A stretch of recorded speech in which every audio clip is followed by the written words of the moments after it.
네, 여러분 반갑습니다. 경희대학교 한방병원 김진성입니다. 이 시간 주제는 입냄새입니다.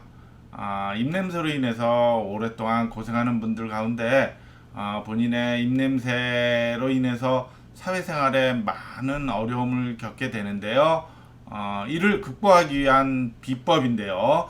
진성구치와 가성구치의 차이에 대해서 먼저 알아보고요. 이를 바탕으로 해서 슬기롭게 입냄새, 구취를 정복하는 방법에 대해서 말씀드리도록 하겠습니다. 구취, 입냄새는요, 입안, 즉 구강이나 인접 부위에서 코나 부비동 또는 위장, 인두 부위 이런 쪽이 모두 해당이 되는데 에서 발생하여서 입이나 코를 통해 신체 외부로 배출되는 불쾌한 냄새입니다. 단순히 입냄새가 일시적으로 발생하는 것이 아니라 지속적으로 입냄새가 심하게 될 경우에는 처음에 본인은 의식하지 못했는데 주변으로부터 얘기를 듣게 되겠죠. 이로 인해서 상당한 심리적인 위축을 느끼게 돼요. 사회적 관계에 중요한 영향을 미치게 되니까 대인 관계도 기피하게 되고 직장 생활 속에서도 지나치게 의식함으로 타인과의 대화에 많은 어려움을 겪게 되겠죠. 사실 이러한 구취는요, 전체 인구의 적게는 4명 중에 1명, 많게는 10명 중에 9명이 입냄새를 경험한다라고 보고할 정도로 흔한 증상이자 질환인데요. 발생 원인 중에 85% 정도는, 즉 10명 중에 8명, 9명은 휘발성 화합물이 문제를 일으켜요. 이 휘발성 화합물이 어떤 종류가 있는지, 또 얼마나 많이 있는지, 즉 분포와 농도가 구취의 정도를 결정하게 됩니다. 이 휘발성 화합물의 종류에는 대표적인 게 휘발성 황화합물인데요. 우리 학교 다닐 때 화학 시간에 배웠죠. S라는 설포를 포함하고 있는 물질들인데 대표적인 물질이 H2S, 그래서 황화수소가 여기에 해당이 되고요. 우리 일상에서 달걀이 썩었을 때 나는 냄새이고요. 질소화합물도 있을 수가 있어요. 이 질소화합물은 대표적인 게 소변 지린내와 같은 NH3, 암모니아죠, 암모니아. 이 암모니아 냄새는 분자량이 아주 가벼워서 미량의 냄새 물질만 있어도 냄새가 심하게 전체로 퍼지는 이런 특성을 갖고 있고요.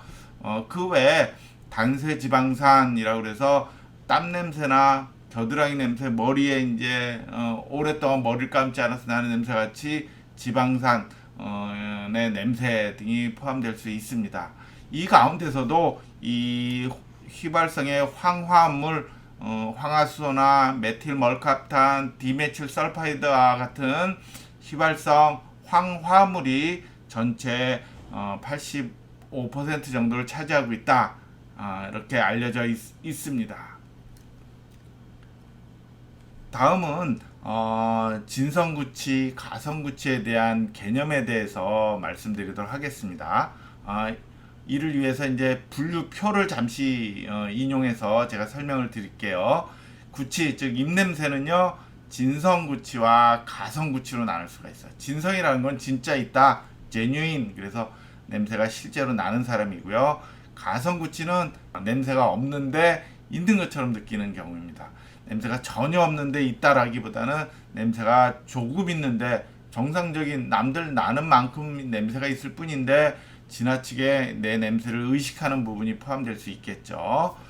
이와 같이 진성구치와 가성구치를 나누기 위해서는 적절한 구치에 대한 평가가 필요합니다.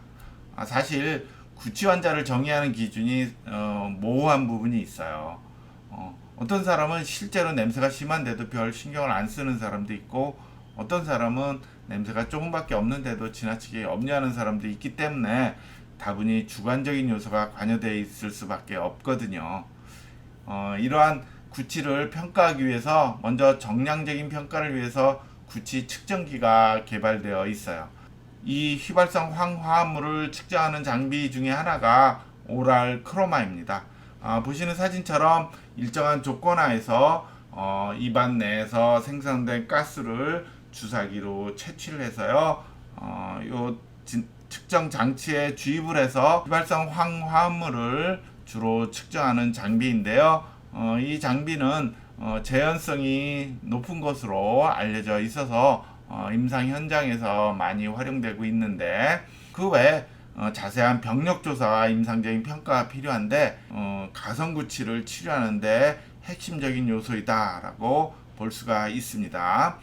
이와 관련해서 한의학에서는 특히 동의보감 중에 구치자 위열야라고 해서, 구치 즉 입냄새는 위열, 그러니까 위장에 열이 있어서 발생한다라고 평가하고 있는데, 이때 말하는 위열이라는 개념은 정말로 위에 염증이나 열의 반응이 있어서 냄새가 위장에서 식도 거쳐서 입으로 배출된다는 의미가 아니고, 냄새가 많이 만들어질 수 있는 우리 신체 반응이 소화와 관련된 요소, 또 열의 반응처럼 상승하는 요소, 또 입이 마르거나 설태가 많아지는 요소, 변이 굳어지는 요소 등 전신적인 반응을 표현하는 면이다라고 이해할 수 있습니다. 진성구치와 가성구치 환자의 임상적 특징 비교라는 논문 중에 이 차이를 이해할 수 있는 실마리가 있는데요. 이 연구는 주로 이제 인구학적인 특성과 오랄 크로마를 통해서 입냄새를 정량적으로 평가를 하고요. 입안에서 타액이 흘러나오는 정도, 즉 타액 분비율도 측정을 하고, 또 한의사들이 설진이라고 해서 혀를 살피면서 설태가 많은지 적은지 등을 평가하는데, 이러한 후박에 대한 설태 후박에 대한 평가를 정량적으로 시행을 하고, 나아가서 정서적인 요소와 관련돼서 인체 내 자율신경의 활성 정도 등을 평가하기 위해서 양도락이나 심박 변이도 HRV라고 하는데 검사를 시행하였습니다. 이 결과를 살펴보면 먼저 연구 대상은요, 진성구치군이 33명, 가성구치군이 18명 해서 가성구치군이 냄새가 거의 정상인데도 지나치게 염려하는 환자분들이 전체 35%를 차지해서 3명 중에 1명은 정서적인 요인과 관련해서 지나치게 냄새를 의식하고 있다라고 볼 수가 있었고요. 또 평균 연령은 진성구치가 41세이고 가성구치가 36세로서 비교적 나이가 젊고 특히 여자가 다수를 차지하고 있었다라고 볼 수 있고요. 이러한 요소는 사실 나이가 들어가면서 입냄새가 점점점 많아진다라는 일반적인 특성보다는 미용이나 다른 사람을 의식하는 심리 구조가 반영된 요소다라고 볼 수가 있고요. 셋째, 구치군에 따른 타액 분비 저하 정도는 진성구치이건 가성구치이건 별다른 차이가 없었고요. 하지만 가성구치군에서 교감신경의 흥분도가 높게 나타나서 이 연구 결과는 지난 2013년도에 진성구치와 가성구치 환자군의 심리적 특성 차이에 대한 연구와 유사하게 나와서 뭔가 걱정하는 마음이 많이 반영되어 있지 않나라고 해석할 수 있고요. 또 마지막으로 구치를 자각하는 요소는 정말로 냄새가 심한 것이 아니라 정상 범위 내에 있는데 지나치게 많다라고 걱정하는 요소 중에는 이 환자가 느끼는 입마름이나 구강 건조는 주관적인 요소이거든요. 타액 분비가 줄어들었건 그렇지 않건 간에 본인은 다른 요소로 인해서 입마름을 더 심하게 느낄 수 있다는 얘기고요.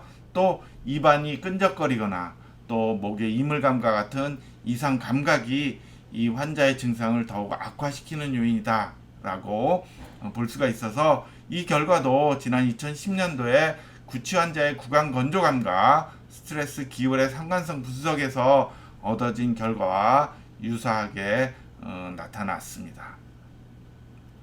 이를 바탕으로 해서 우리가 가성구치 환자를 치료할 때는 냄새가 정상이다라는 것을 설명함과 동시에 지나치게 염려하는 마음을 줄여주어야 하는데, 단순히 걱정하지 말아라 정상이다 라고 설명하고 위로하는 것에서 그칠 것이 아니고, 실제로 환자가 주관적으로 느끼는 입마름이나 입안의 끈적거림, 목의 이물감과 같은 이상 감각을 줄여주는 것이 매우 중요하다라고 볼 수 있습니다.